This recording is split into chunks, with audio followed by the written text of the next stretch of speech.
Maria, you ready to talk about vines? I am. If you were thinking about getting vines started on your house or maybe another structure like an arbor, then this is the video for you because today it's all about vines. So Maria, do you like vines? Ever since I bought my house and I have a place to put them, they're growing on me. Oh, God. And my house.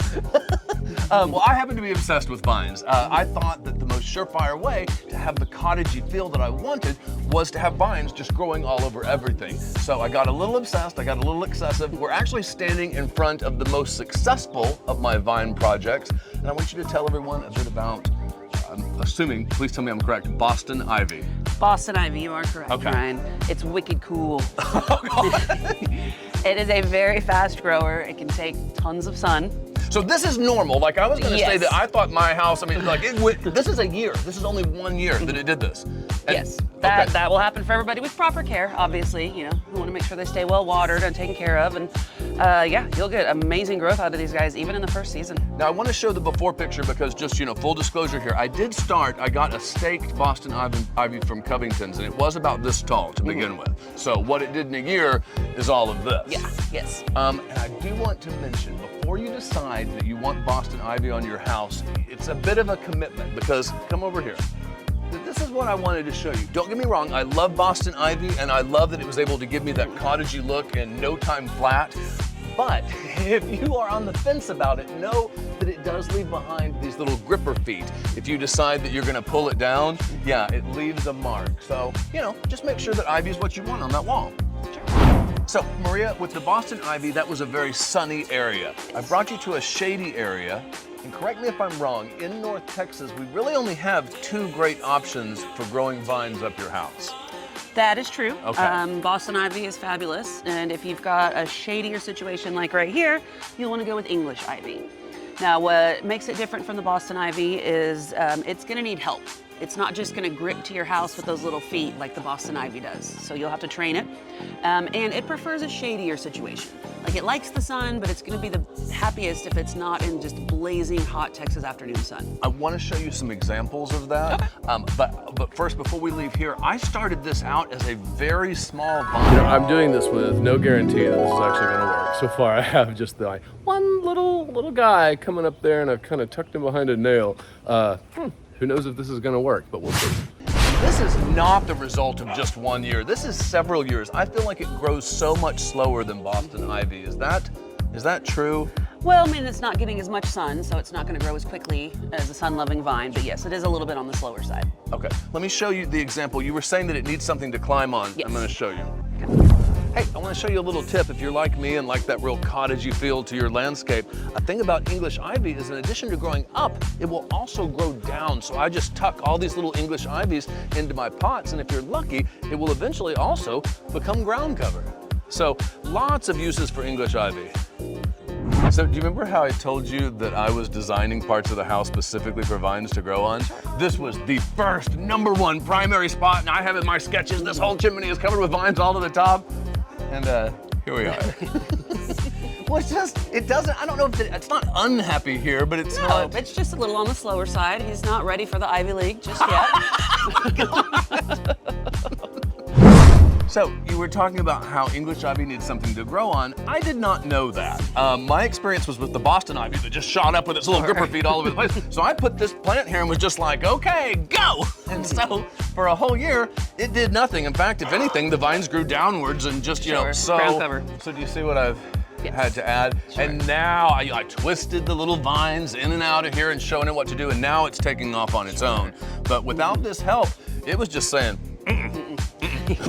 So this, Maria, was just covered in spectacular yellow blooms. It's not anymore. I'm sorry, but do you recognize what it is? Absolutely. This is Carolina jessamine, but a lot of us call it Carolina jasmine. Oh, I said Jasmine. Yes. Yeah, it's a southern thing, maybe. Yes, it absolutely is. And it is a spectacular bloom, but it is a one and done. It just blooms in the spring. But being an evergreen vine, you at least have nice foliage for the rest of the year. Now, I will tell you, some electrical guys, this whole thing was covered. They snipped off the vine at the bud. They accidentally cut it. And so this has only, it may not keep blooming all year long, but it is a fast grower. Yes. This has only been growing for less than a year, and already it's working its way to wrapping around the arbor. Now, Maria, correct me if I'm wrong. My Carolina has yellow blooms, but there's another type that has white blooms, no? There's actually many types of jasmines with white blooms, but the one that does best here in North Texas is going to be star jasmine. And would it also grow like this? Would it grow in an arbor? Absolutely. Oh, okay. But the bonus of star jasmine is it smells amazing. People buy it because it's beautiful, but they really buy it because of that fragrance. Now I'm trying to think if my yellow one smells. Yeah. Does it? It does have a subtle fragrance, but it's not like the star jasmine. Okay. No. Maria, look at this. Look how many are about to bloom, all these buds here. So I'm over here at my fence, and this I am attempting to cover in Roses. climbing roses. Yes. Tell them everything that you know about climbing roses. Well, there's a ton of different colors and varieties. They bloom very profusely in the spring, and then you will get blooms out of them throughout the summer. Although, like everything else, it's going to slow down in the heat, and then they pick back up in the fall. So you get a lot of bang for your buck putting climbing roses on your fence. And again, you're probably tired of hearing me say this, but this has all happened in under 1 year. Yes, they're quick growers. There are a few varieties that only bloom in spring, but for the most part, most of them will go all throughout the season. Okay. So this project has not fully come to fruition, but I'm really excited about it. I wanted a vine that would create a canopy. I didn't want this to be a completely closed-in porch. It's my front balcony. I wanted it to be open to nature. And so you can see, this is what I'm trying to get to grow up here. What do you think? I think you made an excellent decision. This is Wisteria, and Wisteria comes in many different varieties, but it's known for this beautiful clustery purple blooms can in see 'em different right over here. shades. Yes, they're spectacular. A lot of varieties are native to Texas, so they can handle our heat really well. Some varieties are evergreen and keep their leaves year-round. Some varieties, you'll get blooms throughout the season. A lot of them are spring bloomers, but there are some that can give you more blooms throughout the season. And I'll tell you two things I've noticed. One, this thing is extremely fast growing. Wait till you see, let me show you. They were just tiny, pitiful little things starting out at first. Yes. And 1 year later, look how they've taken off. The second thing I've noticed is that this thing does need some training. Like as soon as we stop filming here, I'm gonna be tying this up, trying to get it to go. Like, you know, it just wants to do what it wants to do. It needs a little help. It needs a little help. And fun fact, if you don't train it to anything, eventually it's gonna grow itself into a tree. That's how vigorous of a vine it is. There's a lot of cool examples of that in my neighborhood of people that have let it just kind of mound up and eventually it's a tree. Maria. Yes. So this is one of my favorite things in all of New Mexico. Guess how long this vine has been growing on this? I couldn't tell you, honestly. I don't live here. Okay, well, I'm going to tell you, it did this in just 1 month. This vine has taken over. I mean, there must be a dozen beautiful purple blooms on here. Yeah, this is a variety of Clematis, and Clematis is a shade-loving vine. It likes sun in the morning, but it doesn't want our afternoon sun here in North Texas, so it's perfect for a spot like this. It bloomed really heavily in the spring, and then you may see some here and there off and on throughout the rest of the season, but it's primarily spring. Some varieties are evergreen, so you'll have leaves year-round, but they all just boast these spectacular blooms, especially this time of year. And this one does go dormant, but here, Maria, you mentioned the evergreen. Let me come and show you the evergreen. It looks totally different.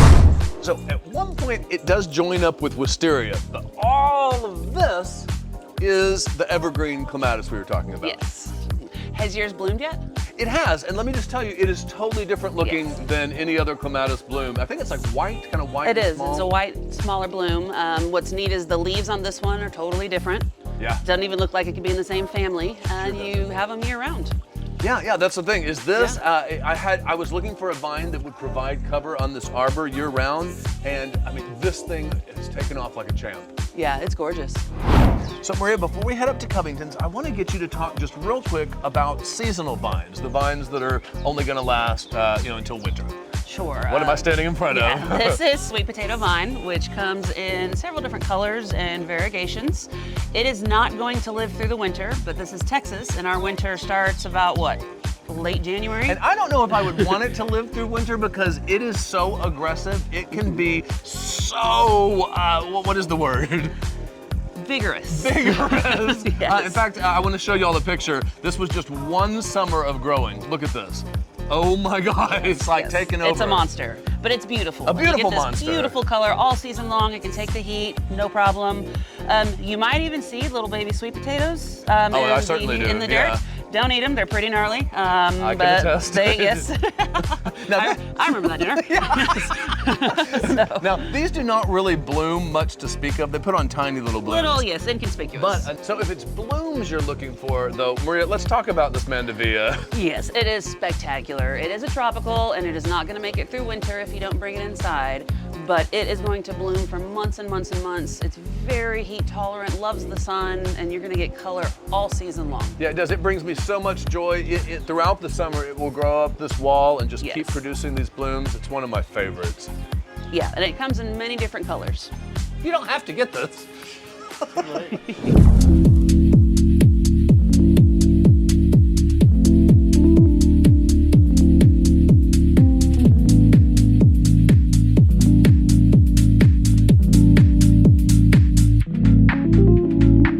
Now we are up at Covington's Nursery in the vine section because we have an entire section of just vines. Believe it or not, there are a few vines that I don't have planted in New Mexico. What's first on the list, Maria? First, we're going to talk about a vine I am particularly passionate about. Oh God, okay, I know what it is.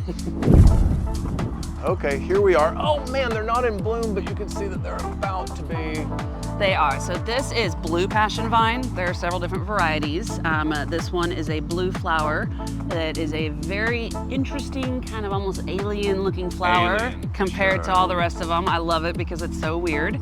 It's a super fast grower. It's going to quickly cover an area, and it will bloom all summer. But then there's a reason, isn't it the one that people plant because they want butterflies?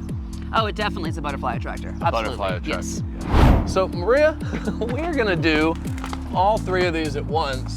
Why? Because I get them confused.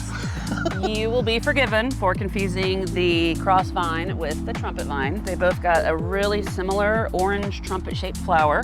That's a major pollinator attractor. The biggest difference is going to be the leaf. This has a smooth, elongated leaf, and the trumpet vine has this really pretty serrated leaf. Okay. They both bloom all throughout the season, off and on. They're both very vigorous, fast growers. They'll give you that coverage you need immediately. And then this one here in the middle, if I remember correctly from childhood, is this the one that we can eat? It is a type of honeysuckle. It is not the one that you grew up with. That's the classic yellow and white. That's called Hall's honeysuckle. The one that you... Yes, exactly, the Yep. little honey guy. This is the major wheeler coral honeysuckle, and it's got a completely different flower, and you see it's got this long, thinner, trumpet-shaped bloom that's a really corally red, major hummingbird attractor. And all of these will do really great on fences. Absolutely. Okay, but before I say goodbye to you, does Covington's have one of the ones that you can eat, the honeysuckle? Let's go check it out. Okay. Oh, I see it. Is this it? This is the one. You know, I just realized that I guess since it's merchandise, I can't just start eating all the flowers. No, we have enough rabbits around here for that, darling. Okay. Oh, tell us about it. All right, well, so this is just the classic Hall's honeysuckle. It makes me think of my childhood growing up, where you'd pull the little bottom off, pull the stem through, and get that little tiny drop of honey. It's gonna bloom off and on all season. It smells great, it's beautiful, it's a fast grower, and it makes an excellent privacy screen on a fence. And I hear it attracts children. It does, yes. Maria, thank you so much for going on this vine journey with me. You know, we have a lot of great vines in North Texas that do really well here, and I found that there's a perfect vine for every scenario. So come up to Covington's, pick out your vine, and just like these vines, let's grow together.